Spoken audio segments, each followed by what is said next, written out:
Shalom. Lukas 4 1-13. Nah, ini kita lanjutkan eksposisi kita ya. Yesus yang penuh dengan Roh Kudus kembali dari Sungai Yordan lalu dibawa oleh Roh Kudus ke padang gurun. Di situ ia tinggal 40 hari lamanya dan dicoba iblis. Selama di situ ia tidak makan apa-apa dan sudah waktu itu lapar. Lalu berkatalah iblis kepadanya, "Jika engkau anak Allah, suruhlah batu ini menjadi roti." Jawab Yesus kepadanya, "Ada tertulis manusia hidup bukan dari roti saja." Kemudian ia membawa Yesus ke suatu tempat yang tinggi dalam sekejap mata. Ia memperlihatkannya semua kerajaan dunia. Kata iblis, "Segala kuasa itu serta kemuliaannya akan kuberikan kepadamu, sebab semuanya itu telah diserahkan padaku, dan aku akan memberikannya kepada siapa saja yang kau kehendaki." Tetapi Yesus kata kepadanya, "Ada tertulis, engkau harus menyembah Tuhan Allahmu, dan hanya kepada Dia sajalah engkau berbakti." Kemudian ia membawa Yesus ke Yerusalem dan menempatkan dia di hubungan Bait Allah. Lalu berkata kepadanya, "Jika engkau anak Allah, jatuhkanlah dirimu dari sini ke bawah, sebab ada tertulis mengenai engkau, Ia akan memerintahkan malaikat-malaikatnya untuk melindungi engkau, dan akan menatang engkau di atas tangannya, supaya kakimu jangan terangkut batu." Yesus jawab padanya, katanya, "Ada firman, jangan mencobai Tuhan Allahmu." Sesudah iblis mengakhiri semua pencobaan itu, ia mundur daripadanya dan menunggu waktu yang baik. Perikop tadi adalah perikop tentang pencobaan di padang gurun.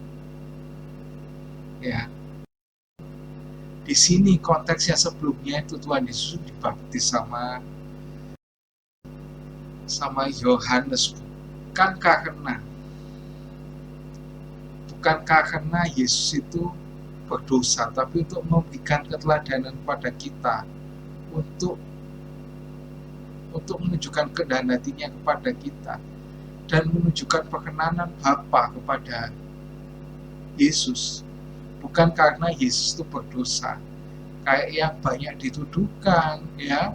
Sampai kita juga pernah bahas ya, perkara Yesus nyolong keledai apa enggak kan ya, buktinya enggak pernah ada kalau Yesus nyolong ke keledai itu ya.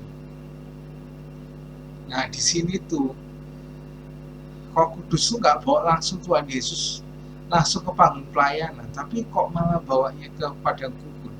Nah, di sini kadang Tuhan tuh mempersiapkan kita melalui kesunyian sebelum kita tuh nggak ada pelayanan.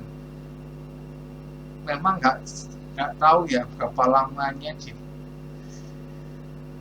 di dalam kesunyian itu.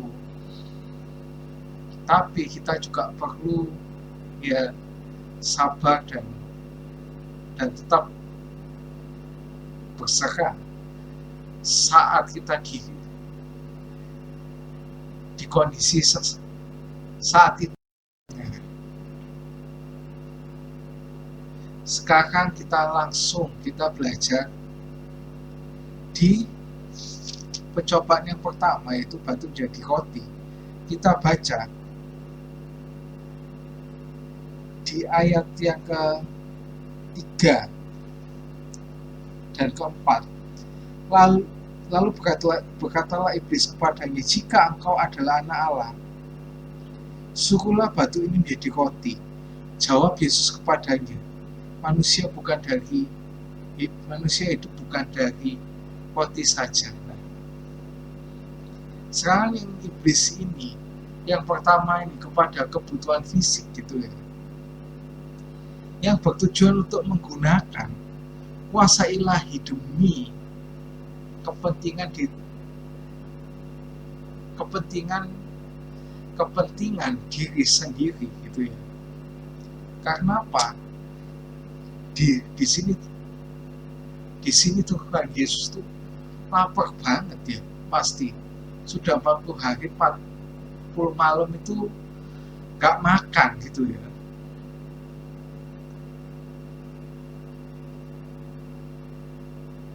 Ya pada akhirnya iblis minta kayak gitu. Ya seringkali kan kayak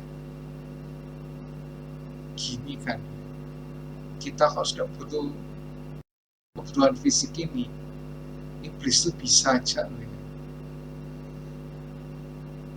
menyuruh kita cari cara-cara yang instan untuk cepat memenuhi kebutuhan kita. Ya kayak kita misal nyolong kan, atau kayak kita itu main judol, pesugihan ini itu, dan yang lain sebagainya. Tapi respon Tuhan Yesus itu malah manusia bukan hidup dari roti saja. Nah, pelajaran yang bisa kita dapat dari percobaan pertama ini, yaitu kebutuhan fisik itu penting, tapi bukan yang terutama ya. Ingat ya, kebutuhan fisik itu memang penting, tapi bukan yang terutama. Nah, yang kedua yaitu kerajaan dunia, yaitu kuasa gitu ya. Nah, kita baca yang kelima sampai yang keenam. Kemudian ia membawa Yesus ke suatu tempat yang tinggi dalam sekejap mata. Ia memperlihatkan kepadanya semua kerajaan dunia. Kata iblis kepadanya, segala kuasa itu serta kemuliaannya akan kuberikan kepadamu, sebab semuanya itu telah diserahkan kepadaku, dan aku memberikannya kepada siapa saja yang kukehendaki. Jadi jika kukehendaki, sudah sampai situ.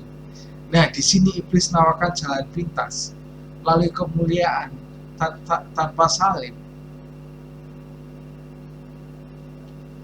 penderitaan maupun ketaatan. Nah, seperti yang dikatakan tadi di percobaan pertama, jalan instan pun itu gak baik. Nah, di sini konteksnya Tuhan Yesus itu ya supaya bisa dapat kemuliaan, maka dia harus mati di atas kayu salib, menebus dosa-dosa kita, dan juga bangkit dari kematian itu dan dimuliakan saat naik ke surga. Nah, di sini pelajarannya apa yang bisa kita ambil, yaitu jalan Tuhan itu sering lebih lambat, tapi selalu dan pasti sepasti-pastinya benar. Next, kita ke pencobaan ketiga. Kita baca ke ayat tadi itu responnya belum ya. Tadi responnya Tuhan Yesus di ayat yang ke-7 sampai ke-8. Bacanya ya. Jikalau engkau menyembah aku, seluruhnya akan jadi milikmu. Tapi responnya Tuhan itu apa? Engkau sujud menyembah Tuhan Allahmu, dan hanya kepada Dialah engkau berbakti. Nah, kita lanjut ke pencobaan ketiga. Cobaan ketiga itu terjun dari bait Allah. Kita baca di ayat yang ke-9 sampai yang ke-12. Kemudian ia membawa Yesus ke Yerusalem dan menempatkan dia di punggungan bait Allah. Lalu berkata kepadanya, jikalau engkau anak Allah, jatuhkanlah dirimu dari sini ke bawah, sebab tertulis mengenai engkau, ia akan memerintahkan malaikat-malaikatnya untuk melindungi engkau, dan mereka akan menatang atas tangannya, supaya kakimu jangan terantuk batu. Yesus menjawab katanya, ada firman, jangan engkau mencobai Tuhan Allahmu. Nah, di sini iblis itu bahkan mengutip kitab suci yang menunjukkan bahwa ayat kitab suci itu bisa disalahgunakan dengan mengubah konteksnya. Bukan hanya pastor-pastor itu yang menggunakan, ya memang bukan karena juga dia itu dengan kepentingannya sendiri, tapi juga mungkin dia menafsirkannya dengan salah, walaupun dia itu nggak ada kepentingan. Dan juga yang terlebih para mualaf itu ya menjukir balikan ayat di Alkitab supaya bisa membenarkan mengajarannya, supaya banyak orang yang mengikuti mengajarannya ya. Maka itu kita harus baca firman Tuhan itu dengan benar ya. Jangan sampai kita itu memahaminya dengan salah. Memang mempelajari Alkitab memang susah ya, tapi kita itu asalkan minta pertolongan Tuhan, pasti kita akan lambat laun pasti ngerti, walaupun gak bakal semuanya ngerti ya karena kalau kita ngerti semua ini ya kita itu bukan manusia, malah kita itu Tuhan. Nah, pelajarannya apa sih? Pelajarannya dari pencobaan ketiga, yaitu firman harus ditafsirkan dengan benar, bukan dengan sembarangan. Nah rahasia kemenangannya Tuhan Yesus ini apa sebagai penutup ya, yaitu rahasia kemenangannya Tuhan Yesus. Yang pertama yaitu Tuhan Yesus tidak menghadapinya dengan emosi, amarah maupun dengan ketakutan ya. Tuhan Yesus gak merespon dengan itu. Nah, selain itu Tuhan Yesus tidak meresponnya dengan mujizat. Nah, di sini Tuhan Yesus tidak menggunakan kuasa ilahi untuk membela diri. Nah, Tuhan Yesus juga tidak menggunakan filsafat. Nah, kenapa? Karena argumentasi manusia itu bukan kata Yesus ya. Maka itu kan iblis kan juga tahu kan sebenarnya Tuhan Yesus itu senjatanya itu apa sih? Sampai itu adalah firman Allah yang hidup dan berkuasa. Makanya iblis itu kan 3 kali menggunakan ada tertulis, dan juga Tuhan Yesus juga membalasnya dengan hal yang sama, itu ada tertulis.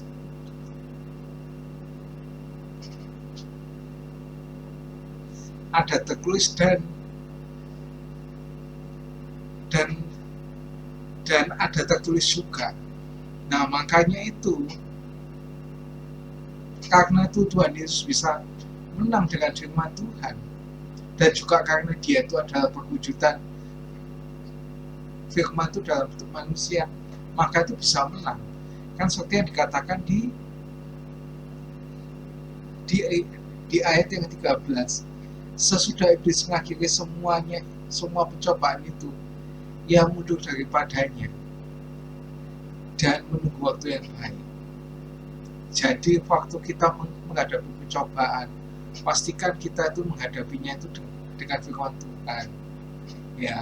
Kalau supaya kita dapat menghadapinya dengan firman Tuhan, makanya kita harus baca firman Tuhan itu setiap hari ya.